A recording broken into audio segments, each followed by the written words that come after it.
Okay, and at a equally minimum, violent on the rhetoric. right as well, though, Scott. Equally on the right as well. Can we at least Listen, be fair about this? I'm going to be perfectly honest with you. I have no time and no quarter for any criticisms of Republicans or conservatives or Donald Trump or Charlie Kirk or any other both sidesing this. Joe Biden is a bumbling, dementia-filled Alzheimer's, corrupt tyrant who should honestly be put in prison and or given the death penalty for his crimes against America. Scott Jennings, one of the most disingenuous figures on the far right, one of the most disingenuous figures among MAGA, went on Times Radio in the UK to talk about the death of Charlie Kirk and the rhetoric surrounding that. We're going to take a look at these clips from Times Radio with MAGA Scott Jennings. I will share my thoughts on this as well. Let's get into it together. For the years and watching him do these debates and engage in this rhetoric and draw these crowds, it was just nothing short of a miracle what he was doing. Yeah, look, we spoke to Bob McEwen last night, who's on the board at Turning Point USA and a close friend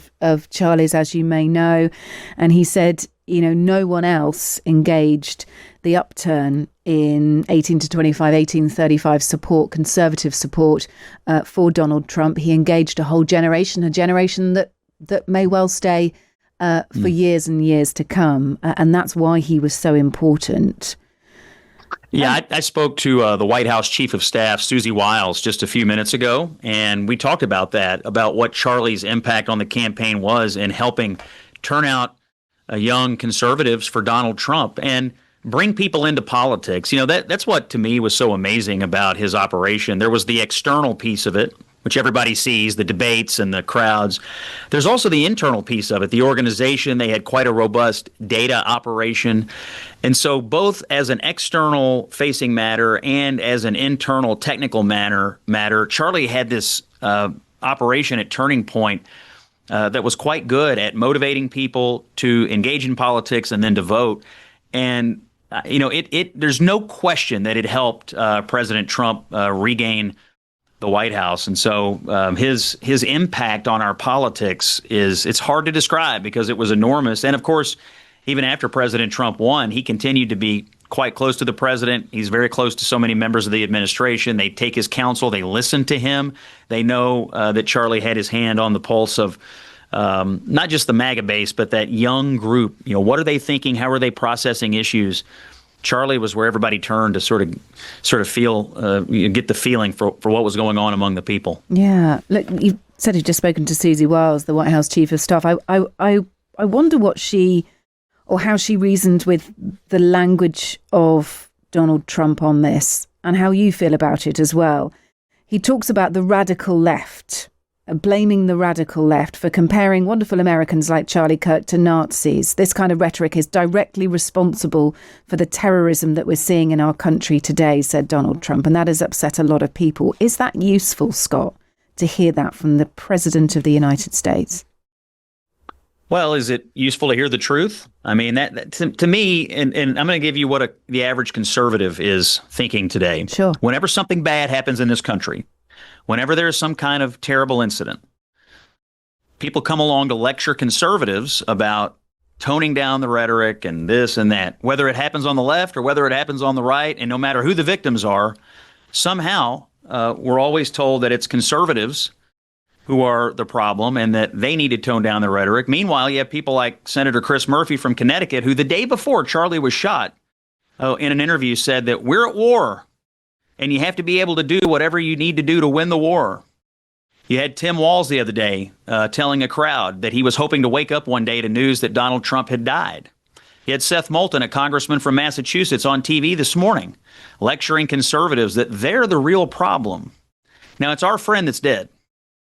And you cannot deny that there has been a number of people on the left engaging in violent rhetoric, calling for violence, whether it's been because of something that they didn't like that Charlie said, that the president said, whether they're mad at Israel, you name it. There's a lot of causes on the left right now that are causing people to engage. Okay, and equally at a minimum, on the rhetoric. Right as well, though, Scott, equally on the right as well. Can we at least be fair about this? I'm going to be perfectly honest with you. I have no time and no quarter for any criticisms of Republicans or conservatives or Donald Trump or Charlie Kirk or any other both sidesing this. It's our friend who's dead, shot in the throat while doing what we're supposed to do as Americans, which is engage in civil. Okay, I want to stop here for just a moment because I want to get into the disingenuous aspect of Scott Jennings. So he says, I don't want to hear any of this both sides because it's the left that they're the violent ones. They're the ones who engage in all this violent rhetoric. I don't want to hear about Donald Trump and my friend and these people on the right because they're not the ones that are doing it. It's the left. The left are responsible for all of this.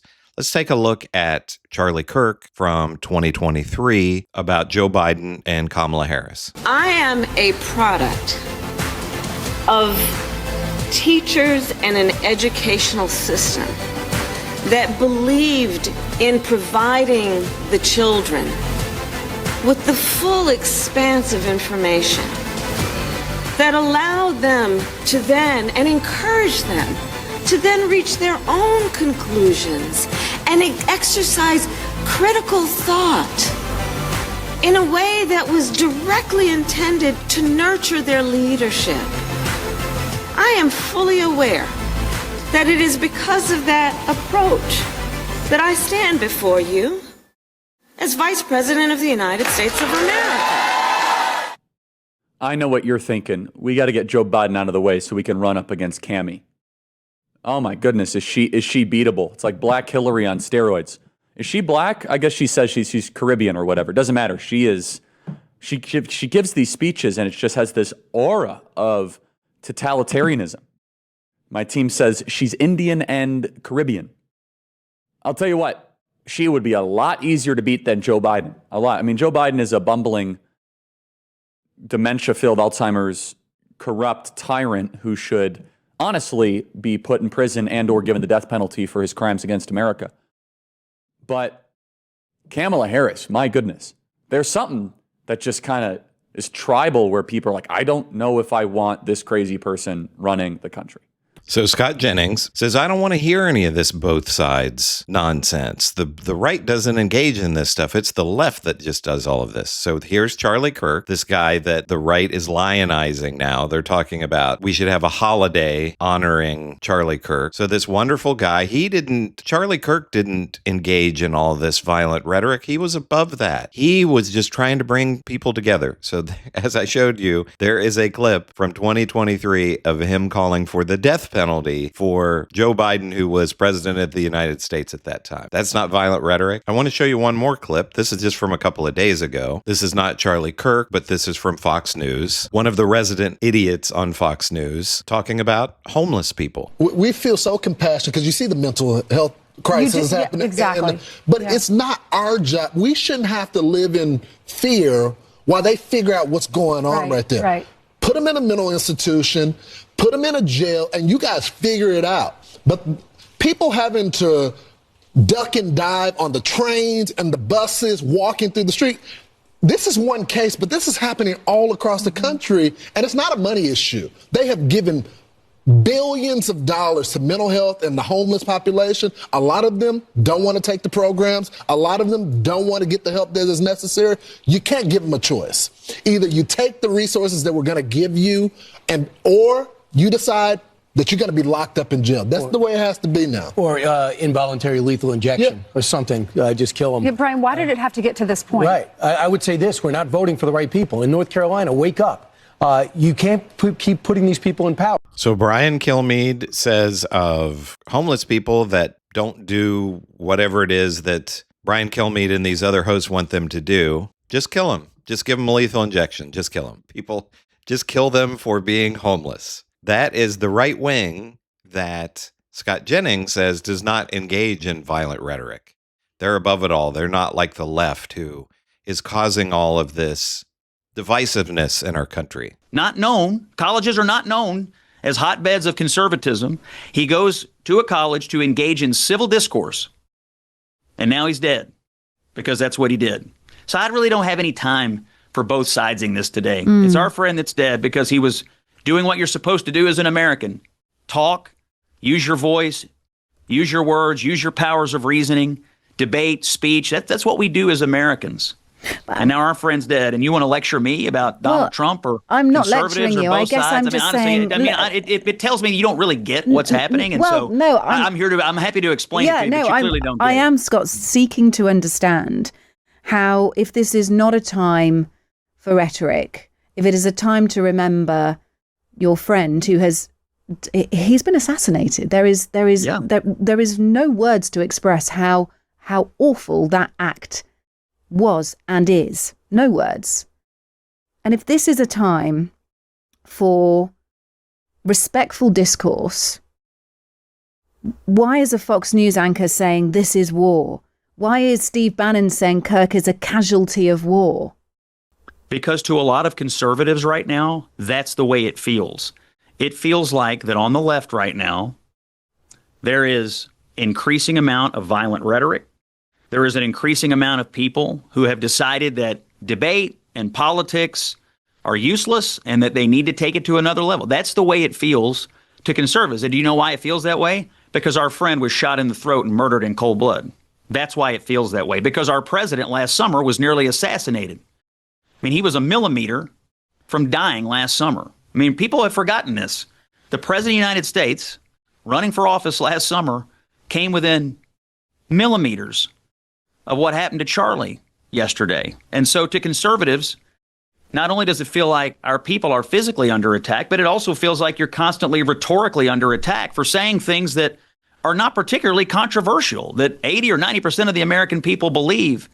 And then we have to get lectured about it, So saying things, according to Scott Jennings, that are not particularly controversial, did 80 or 90% of the country, or does 80 or 90% of the country think that Joe Biden deserves the death penalty, like Charlie Kirk claimed there? Again, Scott Jennings is a disingenuous troll. All of these figures could be coming out and saying, hey, maybe we need to look in our own backyard. There's a lot of problems over on the other side.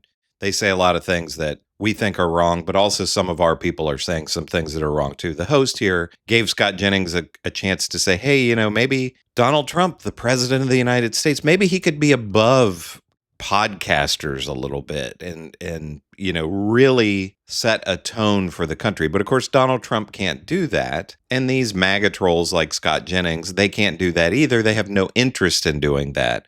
They want to pretend like everything that's wrong in the country is because of the left and that all the Republicans are just a bunch of saints and they're just out here. We're just saying the things that most people believe, and we're not trying to rile anybody up or do any violent rhetoric. Meanwhile, I share a clip of the man who people like Scott Jennings are trying to deify, who engaged in exactly the same kind of violent rhetoric that Scott Jennings and the rest of MAGA are claiming that the left only engages in. Let me know what you think about this. What do you think about what Scott Jennings had to say about Charlie Kirk to this Times Radio announcer? Let me know in the comments what you think about Scott Jennings, Charlie Kirk, any of the rest of all of this. Make sure to give me a like and subscribe. I am Chris on Culture, and I'll see you in the next video.